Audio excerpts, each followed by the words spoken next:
मन ठेवायचं थोडं. आदरणीय, वंदनीय, पूजनीय आमचे गुरुवर्य प्रकाश महाराज बोधले यांनी आत्ताच या ठिकाणी सुसरावी असं कीर्तन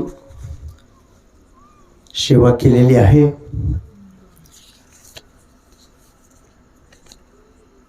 या ठिकाणी माझी इच्छा होती की पहिलं कीर्तन या ठिकाणी प्रकाश महाराजांचं व्हावं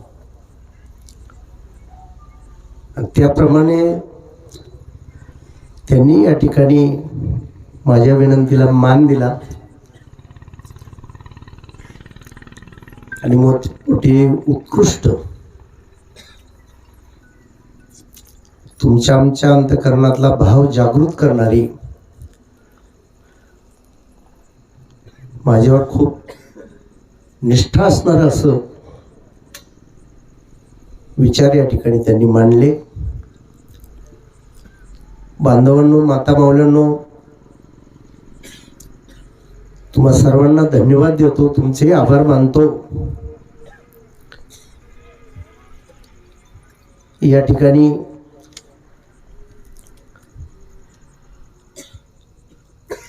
जोपर्यंत माणसाला चांगला विचार मिळत नाही तोपर्यंत माणसाचं जीवन बदलत नाही. इंग्रजीमध्ये एक म्हण आहे, you are the creator of your own life. तुम्ही तुमच्या जीवनाचे शिल्पकार आहेत. पण कधी जर तुम्हाला सद्विचार भेटला, संत विचार भेटला तर. प्रपंच नेटाने केला तर परिस्थिती ठीक होत असते, परमार्थ निष्ठेने केला तर मनस्थिती ठीक होत असते. प्रपंचासाठी धनाची गरज आहे आणि समाधानासाठी ज्ञानाची गरज आहे. इंग्रजीमध्ये म्हण आहे, no gift is greater than the gift of knowledge. जगात ज्ञानापेक्षा काही श्रेष्ठ नाही. आणि माणसाला जीवनामध्ये सुख, शांती, समाधान हवा असेल तर आपल्याला साधू संतांच्या विचाराची गरज आहे, जागृती येण्याची गरज आहे, ज्ञानाची गरज आहे.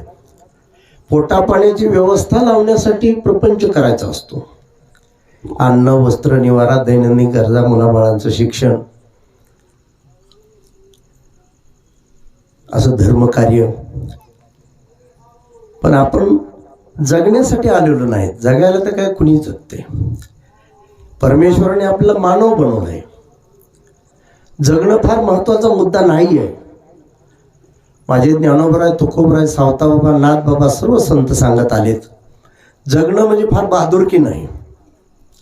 मग जगण्याच्या पुढे माणूस जागा झाला पाहिजे. आपण कोण आहेत, कुठून आलो, कुठं जायचंय, काय करायचंय, शेवटी काय, भगवंताचं माझं नातं काय, माझं स्वरूप काय, माझं सामर्थ्य काय, माझा स्वभाव काय. आणि म्हणून संत कृपेने ज्यावेळेस मला हे लक्षात आलं सगळं, म्हणून मी ठरवलं जीवनामध्ये की आपण आता फक्त जगाला जाग करायचं, सद्विचार द्यायचा. काही मिळालं तरी जग समाधानी बाकीच्या गोष्टींनी होत नसतं. अनेक नाशिवंते काय नसरे हाल ज्याच्या. संसारातल्या नाशिवंत गोष्टी तुम्ही कितीही मिळवल्या तरी माणसाची हाय हाय संपत नसते, तृष्णा संपत नसते. समाधानासाठी आता कोटे धावे मन तुमचे चरण देखलिया, भाग गेला सिन गेला ना अवघा झाला आनंद. आणि म्हणून बांधवांनो, पहिल्या दिवशी सुद्धा तुम्ही भरभरून असं या ठिकाणी प्रेम दिलेलं आहे. मोठ्या संख्येने तुम्ही या ठिकाणी आपली उपस्थिती नोंदवलेली आहे. आणि महाराज, ही माणसं सगळी म्हणजे दर्दी माणसं आहेत आणि मेन माणसं आहेत सगळे, पाटोदा आणि पाटोदा परिसरातील. ही माझ्या रोजच्या बैठकीतली माणसं आहेत. माझ्या खूप जवळून जिव्हाळ्याने प्रेम करणारी माणसं आहेत. हे बांधव, ह्या माझ्या माता बहिणी, बांधवांनो, या पाटोदा शहराला आणि परिसराला इथं अखंड साधू संतांचा विचार मिळावा म्हणून हा मी खटाटोप केलेला आहे. मला ना धनाची कुणाची इच्छा नाही, मला ना मानाची कुणाची इच्छा नाही. मी धनासाठी फिरत नाही, मानासाठी फिरत नाही. फक्त माझ्या बांधवाला, माझ्या माता माऊल्याला मिळावा समाधान यासाठी मी आयुष्यभर फिरलोय. आणि ही प्रेरणा माझ्या पाठीमागं जाधव सर, माझ्या जीवनात 5 साधू मी फार मोठे पाहिले. पहिल्यांदा जर पाहिलं असेल तर मी भगवान बाबाला पाहिलं. मी 11 वर्षाचा होतो. नागरगोजींच्या येवरवाडीत मला 2दा दर्शन झालं बाबांचं. कारण तिकडून माळेवाडी जवळ असायची. माळेवाडीची लोक बाबाची दिंडी आली की यायची. मी आमच्या चुलत्याबरोबर 2दा येऊन दर्शन घेतलं. म्हणजे त्या महात्म्याच मला कीर्तन नाही त्यांचं ऐकायला भेटलं, पण दर्शन 2दा झालं. आणि वामन भाऊचं दर्शन मी तर त्यावेळेस BSc 3rd इयरला होतो, बीडला बलभीम कॉलेजला, म्हणजे फायनलला होतो. भाऊ बीडच्या सरकारी दवाखान्यामध्ये ॲडमिट होते. आमच्या देवगडचे भगवान शेठ आले होते तिथं, शिवाजी पुतळ्यापाशी दिसले. शिवाजी पुतळा नेमका 2-3 वर्ष अगोदर बसलेला असावा. तर मी गेलो त्यांच्याजवळ. म्हणलं, शेठ तुम्ही कुणीकडे आलतात? म्हणले, गहिनाथगडाचे महाराज म्हणले आजारी दवाखान्यात, त्यांना भेटायला आलो. मला म्हणले, बाळ कुणाचं आहे? मी माझ्या वडिलाचं नाव सांगितलं. म्हणलं मी गणपती रंधवे यांचा आहे. म्हणून चला म्हणले यांच्याबरोबर जाऊ आपलं. मी भाऊ पाहिले नव्हते. मग गेलो तर भाऊच्या नाकामध्ये ऑक्सिजनच्या 2 नळ्या होत्या. 2-3 म्हातारी माणसं फेट्यावाली त्यांच्याकडे उसली चिल्लरचा ढेगारा पडले. मला चांगलं आठवतं. मी BSc 3rd इयरला होतो 76ला. भाऊ 76ला गेले आणि बाबा 65ला गेले. तर भाऊंचं तेवढंच एक दर्शन. भाऊ दुसऱ्या दिवशी गेले. योग असतात हे. माझ्या जीवनात 3रे साधू जर कोणी भेटले असतील ते चाकरवाडीचे माऊली भेटले. मला 15-20 वर्ष त्यांचा सहवास लाभला. असा मी उत्तरेश्वर पिंपरीला जायचो. एक अधिकारी महात्मे. त्याच्यानंतर 4थे संत माझ्या जीवनात तिप्पटवाडीचे शहादेव बाबा होते. असंच एकदा गेलो तर त्यांनी माझा असा हात धरला. बाजावर बसली होती. खूप अधिकार संपन्न व्यक्तिमत्व होतं. भगवान बाबाचं त्यांचं खूप जिव्हाळ्याचं प्रेम होतं. तर मला उगाच ते म्हणले, बाळ म्हणले तुझ्या जीवनात जय राहील, जय राहील. म्हणलं की एक कुत्रं झोपलेलं होतं बाजारात मागच्या पैसे उठून फड पडलं. म्हणले तुला एक सांगतो, एका संन्याशाने, मी तर प्रापंचिक समजा, मी कापड व्यापारी, नेटकंच मी ग्रंथ वाचायचो. गाथा ज्ञानेश्वरी 2-2, 3-3 वाजेपर्यंत वाचायचो. मला वाटायचं मी मोठा महाराज झालो पाहिजे. मला छोटं काहीच आवडलं नाही. मी तर लोकांना सांगायचं, वाटीचं बुडू जरी नाही मागलं भाजीने कालवणारी तरी जेवण माणसाने थळा घ्यावा. हा, म्हणजे माझी अशी, म्हणजे छोटं काही आवडलं नाही. महाराज मोठं हो, दुकान मोठं असावं, शेती मोठी असावी, म्हणजे छोटेपणा नाही. बरं आहे आपलं एवढ्यात भागवायचं असलं ते नाही आलं मला. आणि म्हणून ही मोठी माणसं मला भेटत गेली. म्हणले मी आता जाणार आहे थोड्या दिवसात. बाळ म्हणले माझ्यावर माती टाकायली. आता एवढ्या मोठ्या महात्म्याने कुठे माझ्यासारख्या पामराला म्हणावं का? ते म्हणले. मी तुम्हाला सांगतो, ते काही दिवसात गेले तर चराट्याचे प्रल्हाद भाऊ बाळे आले होते मला सांगायला. म्हणले शहादेव गेले बरं का. म्हणले मी सांगून ठेवलं तुम्हाला कळवा. मग गेलो, पहाटेच गेलो. 2 तांबे पाणी घातलं मी त्यांना, दर्शन घेऊन. आणि त्याच्यानंतर 5वे साधू माझ्या जीवनात बांधवांनो, रामचंद्र बोधले महाराज उर्फ आभा, प्रकाश महाराजांचे चुलते. मी त्यांना पाहिलं नाही. ते 82 साली गेले. ज्यांच्या मातीला वानर आले होते आणि आस्ती सावडून गेले. विशेष म्हणजे वास्तविक मला बोधले महाराजाचं यांची सुद्धा माझी ओळख नव्हती. काय देव जाणे, पूर्वीच्या अनंत जन्मातले काय ऋणानुबंध संबंध असतील आणि 1988 साली मी दुकानामध्ये झोपलेला असताना पहाटे 4ला रामचंद्र बोधले महाराज मूर्ती रूपाने मंदिरामध्ये बसलेले आणि जोत होता. असं जोत्यावर मी एकटा बसलेलो, खाली करळ पायऱ्या होत्या अशा, आणि आम्ही दोघंच. ते मंदिरातून मला बोलले, आबा साक्षांत. मी कधीच पाहिलेलं नाही त्यांना. मला म्हणले, बाळ तू इथं कसं काय बसला, तू इथं कसं काय बसला म्हणले. म्हणलं काय ना आबा बसलोय म्हणलं तुमच्या सानिध्यात. त्यांनी एकच शब्द मला विचारला, म्हणजे बाळ इथं कसं काय बसला तू. म्हणलं बसलो तुमच्या सानिध्यात. मूर्ती हालायला लागली आणि ते मंदिरातून पुढे आले. आल्यानंतर माझ्या मनात भावाला म्हणलं आता म्हातारा कुंकड निघालं हो हे, असं मी म्हणतोय माझ्या मनाला. कुणीकडे चालली हो आता म्हणलं हे. ते करळ पायऱ्या तशा उतरून आले खाली आणि येऊन त्यांनी माझ्या डोक्यावरच हात ठेवला प्रत्यक्ष आणि पाठीवर हात फिरवला आणि पुन्हा जाऊन बसले. पुन्हा काही बोलले नाहीत. मात्र हा पहाटे 4चा स्वप्नातला दृष्टांत मला अनेक वेळा जरी झाला तर तो खरा ठरतो. म्हणजे बऱ्याच वेळा असं 4 वाजता मला स्वप्न जर पडलं तर मी माझ्या मनाला असं समजलं, जगद्गुरु तुकोबारायला पहाटे 4 वाजता बाबाजी चैतन्याने स्वप्नात अनुग्रह दिला, तसं माझ्या जीवनामध्ये रामचंद्र बोधले महाराज हे मानकोजी शिवाजी बोधले तुकोबाईचे मित्र होते, ते स्नेही. त्या पिढीतले हे 9वे संत मानकोजी बोधलेंच्या ह्याच्यातले रामचंद्र आबा. प्रकाश महाराज 10वी पिढी. तर मग या घराण्याची फार मोठी शक्ती, तुकोबरायसारखं सामर्थ्य सगळं. आणि 350 वर्ष झालं हे बोधले घरानं अनेक ठिकाणी विखुरलेलं आहे. 350 वर्षापासून हे ज्ञानदान करतायत. मी माझं भाग्य समजतो. तुकोबरायच्या सामतीचं हे बोधले घराणं आणि या घराण्यातील हे 9वे पुरुष रामचंद्र आबा यांनी माझ्यावर कृपा करावी. माझ्या मनाला वाटलं मी सुद्धा भाग्यवान आहे. बांधवांनो, त्यांच्या मातीला वानर आले होते. मी गर्व म्हणून नाही सांगत, माफी मागून सांगतो.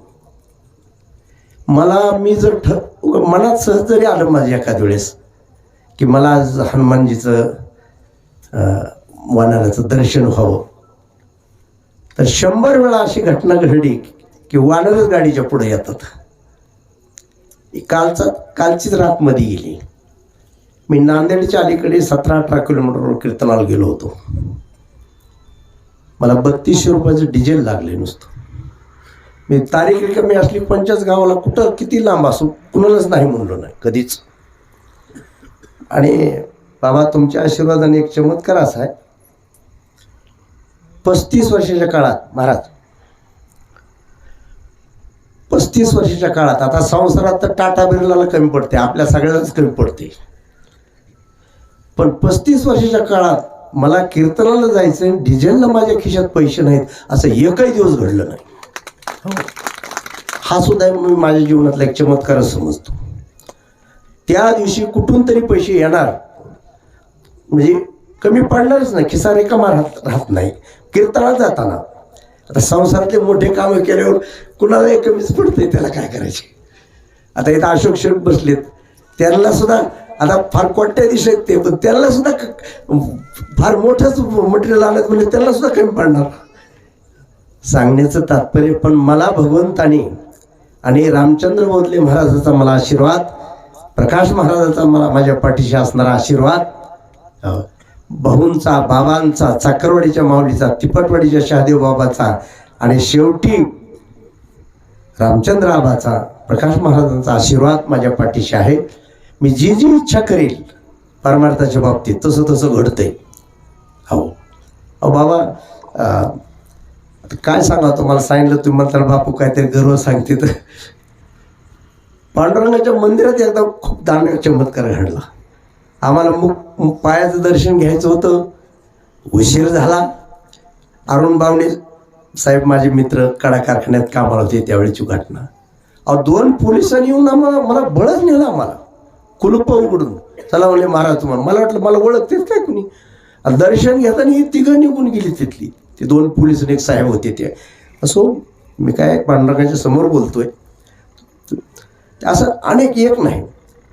आता ते महाराज कुर्मदास, आता ज्या कुर्मदासाकडं लवळला ज्ञानेश्वर माऊली आले, सावता महाराज आले, नामदेव महाराज आले, तर प्रत्यक्ष पांडुरंग आले, लोटांगण घालत गेले होते. आणि तिथं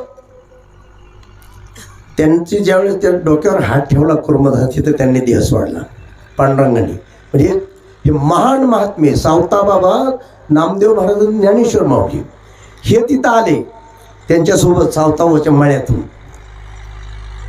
तर तिथं त्या कुर्मदासाने 4 वेळा इथं उत्तम भाकरे मामा आहेत बघा आलेत का, आहेत तेव्हा ती त्यांच्या स्वप्नात येऊन सांगितलं, म्हणले अरे ते माझ्याबरोबर पंढरपूरला यायचे कधी कधी. म्हणले महाराजाला सांगा, म्हणले तुम्ही सावता बाबाकडे जाता, पांडुरंगाकडे जाताना आमच्याकडे कधी. असो हा सगळा आशीर्वाद आहे माझ्या जीवनामध्ये. मी गरजेपुरतं धन असावं या मताचं आहे, निरोगी तन असावं सेवा करण्यासाठी, आणि समाधानी मन राहावं, आणि हा संदेश मी तुम्हाला देतो. बांधवांनो, पैशापेक्षा पुण्य श्रेष्ठ, पुण्यापेक्षा परमात्मा श्रेष्ठ. पैसा मिळवा माणसाने, पण केवळ पैसा मिळवण्यासाठी जिंदगी खर्ची घालू नका. पैसा मिळवत मिळवत आपल्या जीवनात पुण्य घडावं. त्याला पुन्हा माणसाचा जन्म आहे, त्याला स्वर्गातले देव बनता येते. पण पुण्य करत करत जर तुम्ही हरिनाम घेतलं, परमार्थ केला, कथा कीर्तन ऐकलं, आणि तुम्हाला जर खरंच ज्ञान झालं, म्हणजे देव मिळाला, आत्मसाक्षात्कार झाला, तर मुक्ती आहे, समाधान आहे. पण पैसा, मी हे सांगतोय त्रिपुटी नेहमी, पैसा देतो सामान, गाड्या देईल, माड्या देईल. पुण्य कमावलं तुम्हाला समाजात कुठेही जा मिळाल सन्मान, आणि परमात्मा मिळाला तर तुमच्या जीवनात कायम समाधान. आणि म्हणून माझ्या बांधवाला या पाटोदा परिसरातील बांधवाला अखंड कथा कीर्तन इथं ऐकायला भेटावेत. आणि म्हणून माझं जवळजवळ तसं 35 लाख रुपये गेलेत. खूप झाकीत खर्च येतो ह्याला. हे काम काय एवढं सोपं नसते. अनेक जण बांधव मला महाराज म्हणले, बापू काहीतरी आम्हाला सेवा द्या. आता माझी इच्छा आहे, अधिष्ठान आपण तयार करायचं, बरं आहे, बघू म्हणायचं मी आपला पुढं. इतकी लोकांची इच्छा, पण मी काय कोणाचे 10 रुपये याच्यामध्ये असे देणगी म्हणून घेतले नाहीत. बांधवांनो, माझी इच्छा आहे तुम्ही या ठिकाणी कथा कीर्तन ऐकायला यावं, आणि मिठा श्रद्धेलाही तडा जाऊ देणार नाही तुम्हाला सुद्धा इथं. कारण एवढी संधी आहे पुण्य करण्याची. पुण्य जर नाही केलं तर पुन्हा माणसाचा सुद्धा जन्म नाही, असं शास्त्र सांगतं. उत्तमाची गती तो एक पावेल, उत्तम भोगील जीवखाणी. आणि म्हणून पैशापेक्षा पुण्य श्रेष्ठ, पुण्यापेक्षा परमात्मा श्रेष्ठ, असा या ठिकाणी संदेश देतो. आज महाराजांनी माझ्याबद्दल खूप, त्यांच्या अंतःकरणात माझ्याबद्दल प्रेम आहे, आणि माझ्या हृदयामध्ये सगळ्यात पहिल्या नंबरची जागा जर कुणासाठी असेल तर ती माझ्या गुरुवर्य प्रकाश महाराजासाठी. लक्षात ठेवा. असो, या ठिकाणी आपण सर्वजण मोठ्या प्रेमाने आलात. असंच प्रेम आपण सर्वांनी आमच्यावर करावं. इथं दर पौर्णिमेला काय होतं, एकादशी जर ठेवली तर प्रत्येकाच्या गावात भजनं कीर्तन असतात.